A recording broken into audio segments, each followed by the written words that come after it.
The sun had dipped below the horizon, painting the sky in shades of orange and purple. Laura Parker tightened her grip on the grocery bags as she stepped out of the store, her mind already shifting to thoughts of dinner. The parking lot was quiet, save for the distant hum of cars passing by on the main road. It wasn't late enough for the area to feel deserted, but it was just late enough that there weren't many people around. Laura walked briskly toward her car, parked near the edge of the lot under a flickering street lamp. She unlocked the trunk with a beep and began placing the heavy bags inside one by one. Her hands moved quickly, eager to get home before the evening chill settled in. As she bent down to grab another bag from the cart, she heard footsteps approaching, behind her. They were slow, deliberate, and somehow unsettling. She turned her head slightly, catching sight of a man walking toward her. He was tall, broad-shouldered, and wore a leather jacket that looked like it had seen better days. His arms were covered in tattoos, and his face carried an expression that made her stomach tighten. Something about him felt off. Too confident, too aggressive. Laura tried to ignore him and focused on loading her groceries, hoping he would pass by without incident. But he didn't. Instead, the man stopped a few feet away, leaning casually against a nearby car as if he owned the place. "Hey," he said, his voice loud and sharp enough to make her flinch. "You planning on taking all day here? Some of us actually need to park." Laura froze for a moment, unsure of how to respond. She glanced at her car, then back at the man. "I'm almost done," she replied softly, trying to sound calm despite the unease building inside her. The man smirked, clearly unimpressed. "Almost done? That's what you said 5 minutes ago when I pulled in." He pushed himself off the car and took a step closer, his boots scraping against the asphalt. "Look, lady, I don't have time for this. Either hurry up or move so I can park." Laura swallowed hard, gripping the handle of the grocery cart a little tighter. She wanted to tell him to wait his turn, to remind him that she was doing her best, but something held her back. Maybe it was the way he loomed over her, his presence filling the space between them. Or maybe it was the way his eyes lingered on her, not with anger exactly, but with something darker, something predatory. "I'll be quick," she managed to say, forcing herself to keep her voice steady. "Just give me a minute." "A minute?" The man laughed, but it wasn't friendly. It was mocking, condescending. "You've been saying that for 10 minutes now. You think I'm going to stand here and watch you waste my time?" Laura didn't answer. Instead, she turned her attention back to the cart, moving faster now, desperate to finish and leave. But the man wasn't satisfied. He stepped even closer, close enough that she could smell the faint scent of cigarette smoke clinging to his clothes. "You know," he said, his tone shifting to something nastier. "People like you are the reason nobody gets anything done around here. Always thinking the world revolves around you." Laura's heart raced as she straightened up, clutching a bag of groceries tightly against her chest. "I'm sorry," she said, her voice barely above a whisper. "I'll be out of your way soon." "Soon isn't good enough," the man snapped, slamming his fist down on the roof of her car. The loud bang echoed through the parking lot, startling a couple of birds perched on a nearby lamppost. Laura jumped, nearly dropping the bag in her hands. Tears pricked at the corners of her eyes, but she blinked them away, refusing to let him see her cry. The man leaned in closer, his face inches from hers. "Listen, sweetheart," he growled, "if you don't pick up the pace, I might just have to teach you a lesson." Laura's breath caught in her throat. She glanced around, searching for help, but the parking lot was empty. The few cars still parked nearby belonged to strangers who had long since disappeared into the store or driven off. There was no one to intervene, no one to stop this escalating confrontation.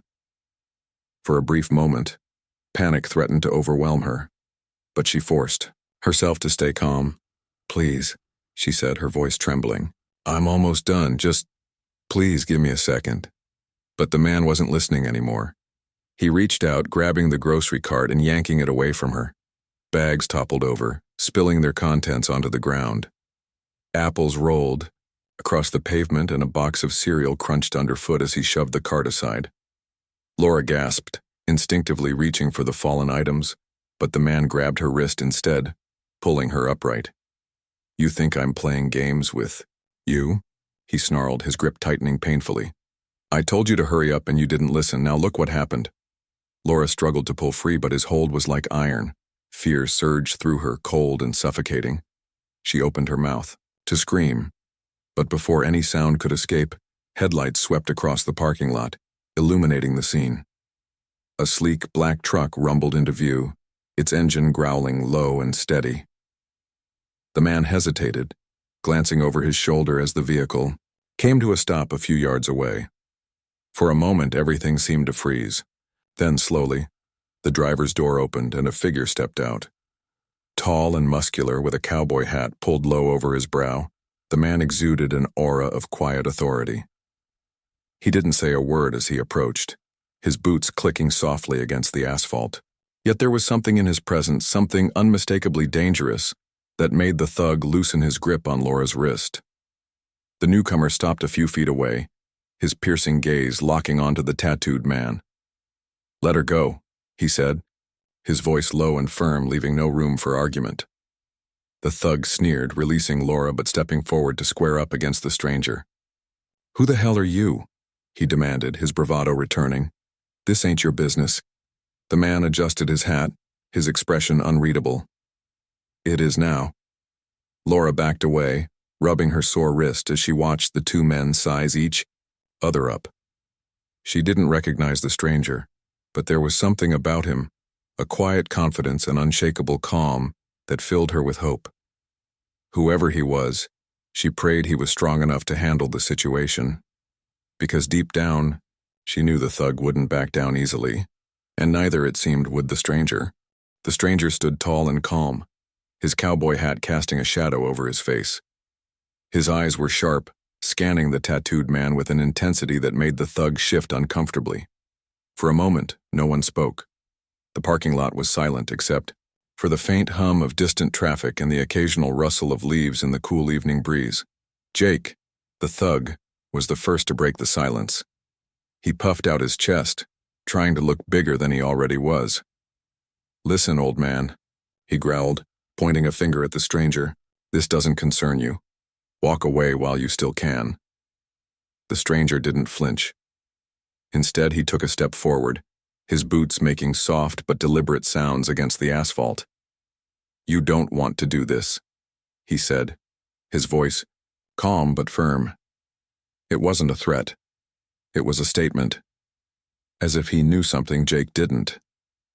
Jake laughed, though it came out forced. He glanced at Laura, who was standing a few feet away, clutching her wrist and watching the scene unfold with wide eyes. Then he turned back to the stranger. "What are you gonna do, huh? You some kind of hero?" He sneered, flexing his arms to show off his muscles. "I'm not scared of you, Grandpa." The stranger tilted his head slightly, almost like he found Jake amusing. Without saying another word, he reached up and adjusted his cowboy hat again. The gesture was simple, but there was something about it, an air of confidence, that made Jake hesitate. Laura watched the exchange, her heart pounding in her chest. She didn't know who this man was or why he had decided to step in, but she couldn't deny the relief washing over her. There was something reassuring about the way he carried himself, as if he had seen situations like this before and handled them without breaking a sweat. Jake, however, wasn't backing down. He took a step closer to the stranger, his fists clenched. "You think you're tough, huh? Let's see what you got." With that, he threw a punch aimed straight at the stranger's jaw. Time seemed to slow down as Jake's fist flew through the air. Laura gasped, expecting the blow to land. But instead of hitting its mark, the stranger simply leaned back ever so slightly, dodging the punch with ease. Before Jake could react, the stranger moved forward, closing the distance between them. In one fluid motion, he placed a hand on Jake's shoulder and delivered a sharp palm strike to his chest. The impact sent Jake stumbling backward, his eyes widening in shock. He tripped over his own feet and landed hard on the pavement, grunting, as the breath was knocked out of him. For a moment, he just sat there staring up at the stranger as if he couldn't believe what had happened. The stranger didn't move. He stood where he was, his posture relaxed but alert, as if waiting to see what Jake would do next. Laura, meanwhile, pressed a hand to her mouth to stifle a gasp. She had never seen anyone move like that. So fast, so precise. It was like watching something out of a movie. Jake scrambled to his feet, his face red with anger and embarrassment. You think you're funny, huh? He spat, brushing dirt off his jacket. That was just luck. Let's see how lucky you are now. He charged forward again, throwing another punch. This time the stranger sidestepped effortlessly, grabbing Jake's arm as it passed by. With a quick twist, he pinned Jake's arm behind his back, forcing him to his knees. Jake struggled, trying to break free, but the stranger's grip was unyielding. Enough, the stranger said, his voice low and commanding. You picked the wrong person to mess with tonight. Jake froze, his breathing ragged. You don't know who you're dealing with, he muttered, though his voice lacked conviction. I know exactly who I'm dealing with, the stranger replied, letting go of Jake's arm and stepping back. Now leave before things get worse. Jake hesitated, glaring at the stranger but clearly unsure of what to do next. He glanced at Laura, who was still standing nearby, then back at the stranger. Finally, after what felt like an eternity, he muttered something under his breath and stumbled toward his car, which was parked a few rows away. As Jake drove off, tires squealing, Laura let out a shaky breath she hadn't realized she'd been holding. She turned to the stranger, tears welling up in her eyes. Thank you, she said, her voice trembling. I don't know what I would have done if you hadn't shown up. The stranger nodded, his expression softening. You're safe now, he said simply. Then, looking around at the scattered groceries on the ground, he added, Let me help you clean this up. Together they began gathering the spilled items. Laura noticed how gentle the stranger was as he picked up each bag, carefully placing the contents back inside. Despite the chaos of the past few minutes, there was a quietness about him, a sense of calm that seemed to put everything else into perspective. Once the groceries were packed back into the trunk, Laura closed it with a soft click. She turned to the stranger, feeling a mix of gratitude and curiosity. I don't even know your name, she admitted. But thank you, really. The stranger smiled faintly, tipping his hat. Jack Parker, he said. And you must be Laura. Her eyes widened in surprise. How did you know my name? Jack's smile grew a little wider, though it remained mysterious. Let's just say I've been keeping an eye out for you, he replied. Now, is there anything else I can do to help? Laura shook her head, though part of her wished he would stay longer.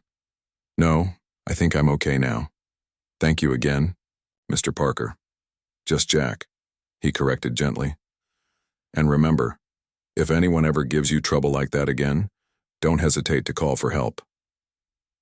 With that, Jack tipped his hat once more and walked back to his truck. Laura watched as he climbed inside and drove off, leaving her alone in the parking lot. Though the encounter had been frightening, she couldn't help but feel a strange sense of peace now that it was over. As she got into her car and started the engine, one thought lingered in her mind. Who exactly was Jack Parker, and how had he known her name? Laura sat in her car, gripping the steering wheel tightly as she replayed the events of the evening in her mind. The stranger, Jack Parker, had appeared out of nowhere, stepping in when she needed help the most. His calm demeanor and effortless strength still lingered in her thoughts, leaving her with more questions than answers. How had he known her name? Why did he seem so familiar, yet so mysterious at the same time? As she pulled out of the parking lot and onto the main road, Laura glanced at the rearview mirror, half expecting to see Jack's truck following her.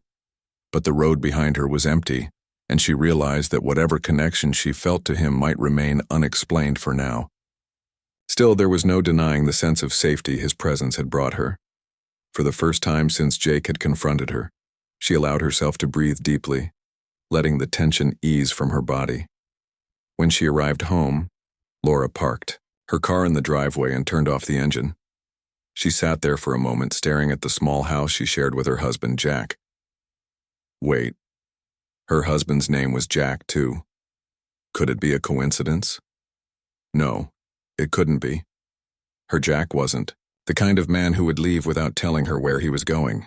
And besides, her Jack didn't wear cowboy hats or drive sleek black trucks. Shaking her head, Laura grabbed her groceries and headed inside. The house was quiet, which wasn't unusual. Her husband often worked late shifts at the factory, and tonight was no exception. She flipped on the lights and began unpacking the bags, trying to focus on mundane tasks like putting away cans of soup and boxes of cereal. But her mind kept drifting back to the parking lot, to Jake's menacing glare and Jack Parker's steady voice. Just as she finished putting the last item away, the front door opened and her husband walked in. He was tall, with broad shoulders, and a warm smile that always made her feel safe. Tonight, though, she found herself looking at him differently. Was it possible that the man who had saved her earlier was standing right in front of her? "Hey," he said, closing the door behind him. "How was your day?" Laura hesitated, unsure of how much to tell him. "It was eventful," she replied finally. "Something happened at the grocery store." Her husband frowned, setting his keys down on the counter. "What do you mean? Are you okay?" She nodded quickly, not wanting to alarm him. "I'm fine now, but there was this guy in the parking lot. He was being aggressive, really pushy. I thought he was going to hurt me." She paused, searching his face for any sign of recognition. But then someone showed up, a man named Jack Parker. Her husband's expression didn't change, but something flickered in his eyes, something she couldn't quite place. "Jack Parker?" he repeated, his tone casual but thoughtful. "Did he say anything else?" Laura shook her head. "Not really. He just stepped in and handled the situation. It was incredible, actually. The way he moved. It was almost like..." She trailed off, unsure of how to describe what she had seen. "Like what?" her husband prompted gently. "Like he knew exactly what he was doing," she finished. "Like he'd done it 1,000 times before." Her husband smiled faintly, though it didn't reach his eyes. "Sounds like a brave guy," he said. "You're lucky he was there." "I know," Laura agreed. "But there's something about him that feels familiar.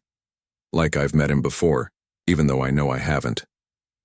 Her husband didn't respond immediately. Instead, he crossed the room and sat down at the kitchen table, motioning for her to join him. Reluctantly, Laura pulled out a chair and sat across from him. "What is it?" she asked, noticing the serious look on his face. He leaned forward, resting his elbows on the table.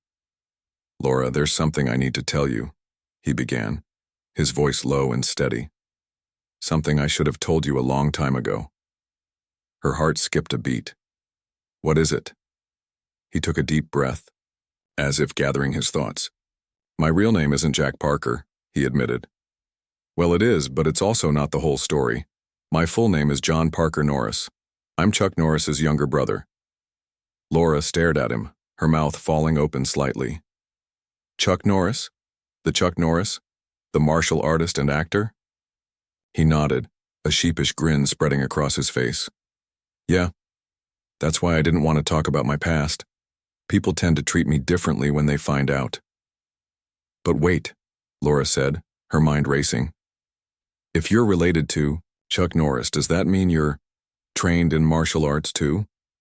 Her husband chuckled softly. "Let's just say I've picked up a few things over the years. Growing up with Chuck as my big brother meant I spent a lot of time learning how to defend myself and others." Laura's eyes widened as everything clicked into place. The calm confidence, the precise movements, the way he had effortlessly disarmed Jake in the parking lot. It all made sense now. "So that's why you were able to handle that guy so easily," she said, more to herself than to him. "Yeah," he admitted. "And I'm sorry I didn't tell you sooner. I wanted to keep my life simple, away from the spotlight. But tonight I realized I can't hide who I am forever." Laura reached across the table and took his hand, squeezing it gently. "I understand," she said.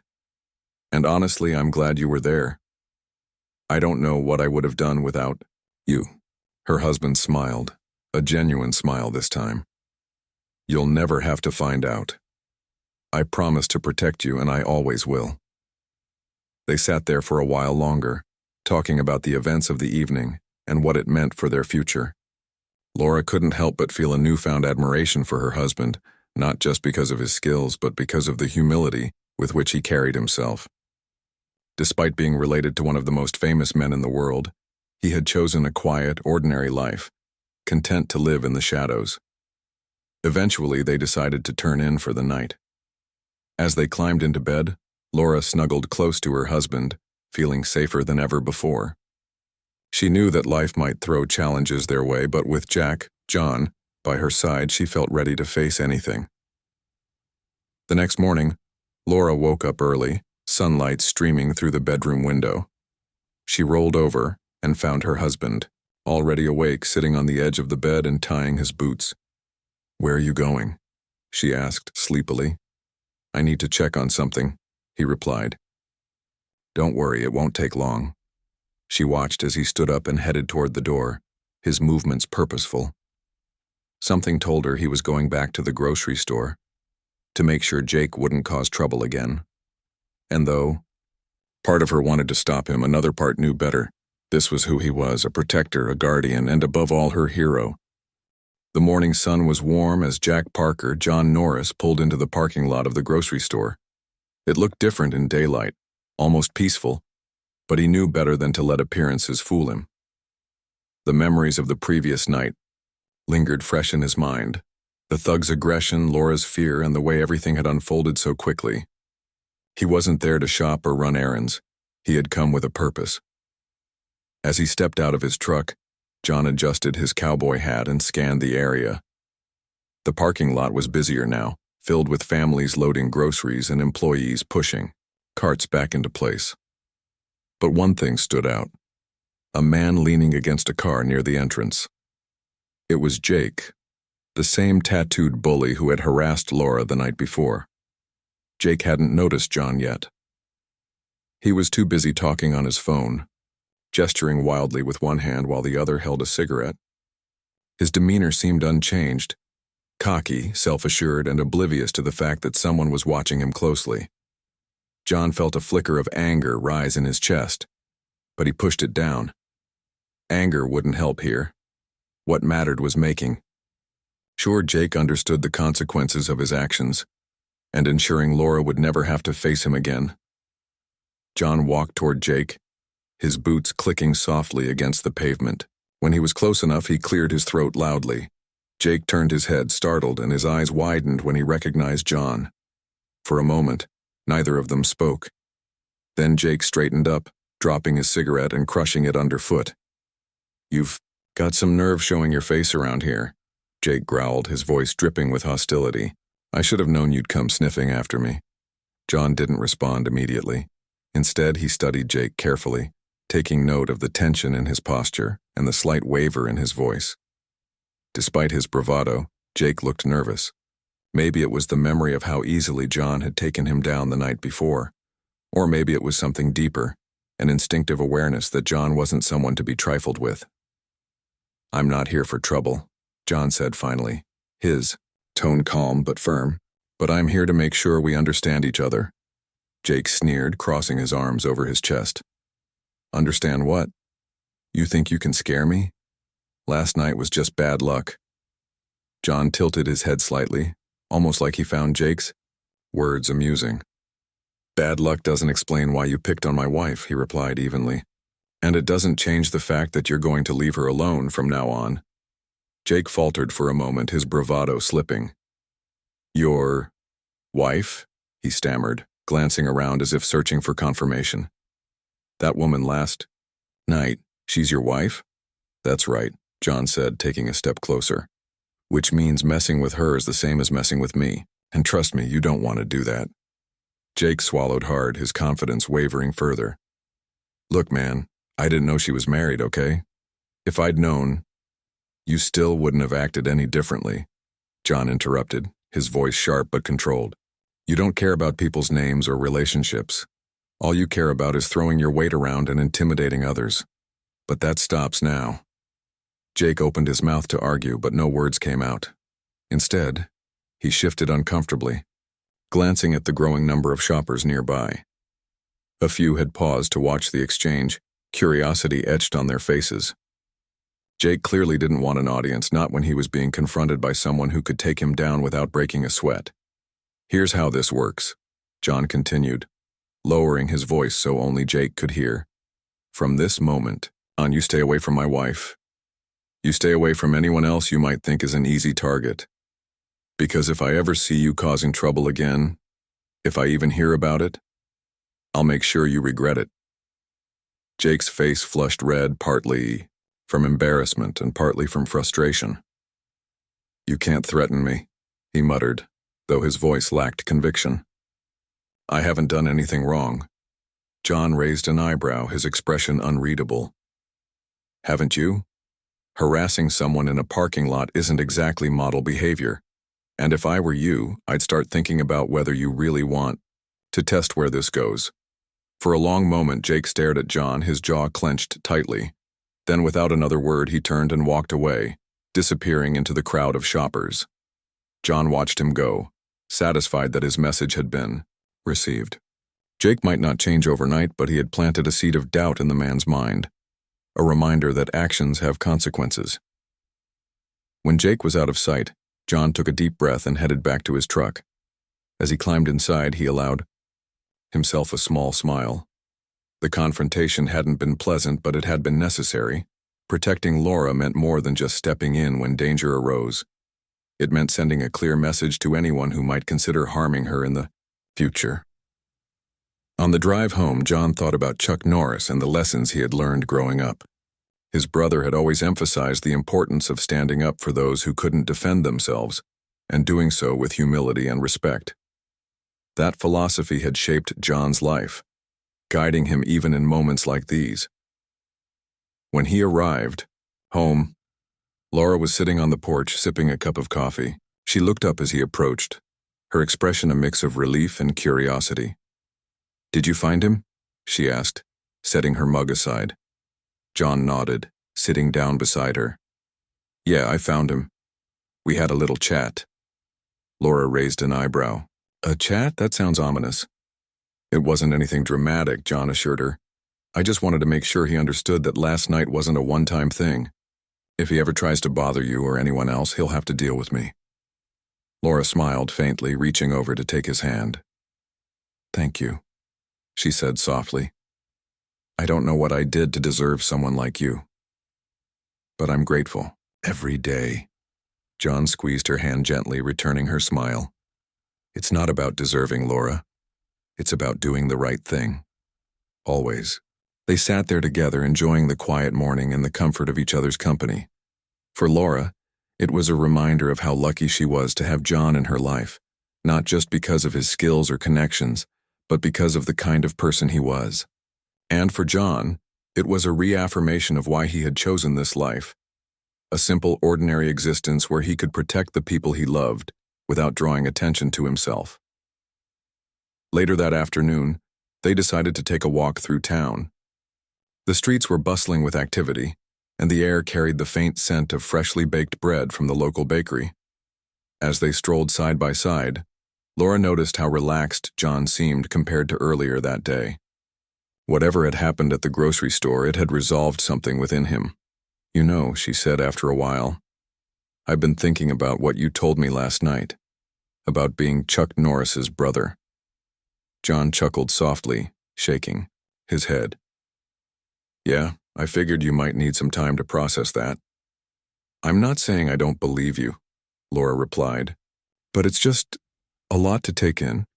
Does anyone else know?" "Not many," John admitted. "Just a few close friends and family. Like I said, I prefer to keep things low-key. Being related to Chuck comes with its own set of challenges." Laura nodded thoughtfully. "I imagine it does. Still, it's kind of amazing. You're like a real-life superhero." John laughed, squeezing her hand again. "Hardly. I'm just a guy trying to do the right thing, that's all." As they continued their walk, Laura couldn't help but feel a renewed sense of admiration for her husband. Whether he saw himself as extraordinary or not, she knew the truth. John Parker Norris wasn't just a protector, he was a hero in every sense of the word. The days that followed were calm and uneventful, a welcome change after the tension of the past week. Laura noticed a shift in Jake's behavior, or rather, his complete absence from the grocery store parking lot. She didn't see him lurking around or hear any reports of trouble from other shoppers. It seemed that John's warning had worked. Jake had decided to keep his distance, and for that, Laura was grateful. Life at home settled into its usual rhythm. John returned to his routine at the factory, while Laura spent her days managing the household and volunteering at the local library. Yet, despite the return to normalcy, there was a new sense of security between them. Knowing that John was not only her husband but also someone capable of handling dangerous situations gave Laura peace of mind she hadn't realized she'd been missing. One evening, as they sat together on the porch watching the sunset, Laura turned to John with a thoughtful expression. "Do you ever miss it?" she asked suddenly. "Miss what?" John replied, raising an eyebrow. "The spotlight," she clarified. "Being part of your brother's world. I mean, Chuck Norris is, well, he's a legend. Don't you ever wish you could share in that?" John smiled faintly, leaning back in his chair. "Sometimes," he admitted. "But not for the reasons you might think. Growing up with Chuck wasn't just about fame or excitement. It was about learning values, respect, discipline, humility. Those are the things I carry with me every day." Laura nodded, understanding what he meant. Still, it must have been hard to step away from all of that, to choose this quiet life instead. "It wasn't easy," John said, his gaze drifting toward the horizon. "But it was necessary. Fame can be overwhelming, and I didn't want it to define me. Here in this town, I'm just John. No expectations, no pressure. I get to live my life on my own terms and protect the people who matter most to me." Laura reached over and took his hand, giving it a gentle squeeze. "I think that's beautiful," she said softly. "You've built something special here. Something real." John smiled, squeezing her hand back. "We've built it together," he corrected, "and that's what makes it worth everything." Their conversation drifted to lighter topics as the sky darkened and stars began to twinkle overhead. They talked about their plans for the weekend, their favorite books, and even silly memories from their early days of dating. For a while it felt like nothing else mattered, just the two of them, sharing a quiet moment under the vast night sky. Later that week, Laura received a call from Sarah, one of her friends at the library. "Hey, Laura!" Sarah exclaimed, her voice brimming with excitement. "You won't believe what happened today. Someone donated a huge collection of Chuck Norris memorabilia to the library." Laura blinked in surprise. "Really? Why would anyone do that?" "I don't know," Sarah replied. "But it's amazing stuff. Signed posters, action figures, even some old movie scripts. People are already asking if we're going to display it. Can you imagine how much fun that would be?" Laura hesitated, unsure of how to respond. While the idea of showcasing Chuck Norris memorabilia sounded exciting, she couldn't help but wonder how John would feel about it. Would it bring unwanted attention to their quiet lives? Or would he see it as a harmless way to celebrate his brother's legacy? When she mentioned it to John later that evening, he listened thoughtfully before responding. "It's fine," he said finally. "If it brings joy to people, then why not? Just make sure no one connects the dots back to me." Laura laughed, softly, shaking her head.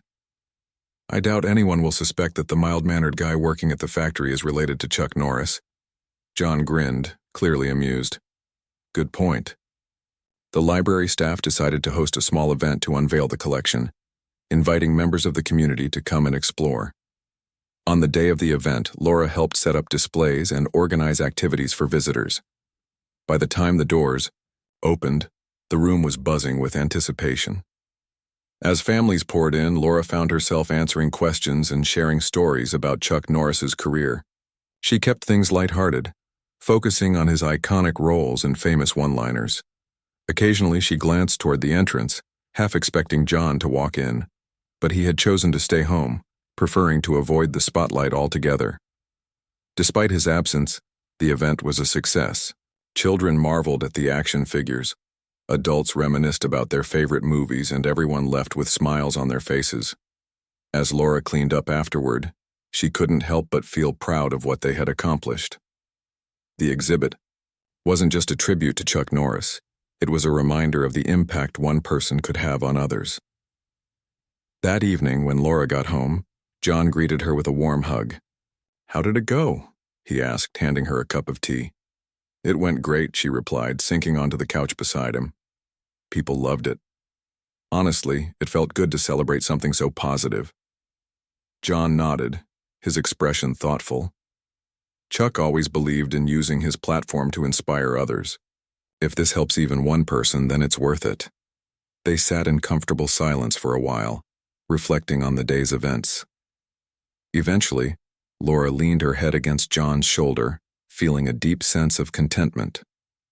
Life wasn't perfect, it never would be, but they had each other, and that was enough. Over the following weeks, the exhibit became a beloved fixture at the library. Visitors continued to come, drawn by the charm of Chuck Norris's larger-than-life persona. Meanwhile, Jake remained conspicuously absent from the grocery store parking lot, and Laura never heard another word about him causing trouble. One crisp autumn morning, as they prepared breakfast together, John looked at Laura and smiled. "You know," he said, cracking an egg into a bowl, "I used to think being ordinary was boring, but now I realize it's where true happiness lies." Laura smiled back, stirring batter for pancakes. "Maybe being ordinary isn't so bad. After all," she agreed, "especially when you're extraordinary in all the ways that count." John chuckled, flipping the eggs expertly. "Well said, Mrs. Parker." As they sat down to enjoy their meal, surrounded by the warmth of their home and the love they shared, both knew they had found exactly what they needed. A quiet life, filled with purpose, laughter, and the unwavering bond of family. And in that simplicity, they discovered something truly extraordinary.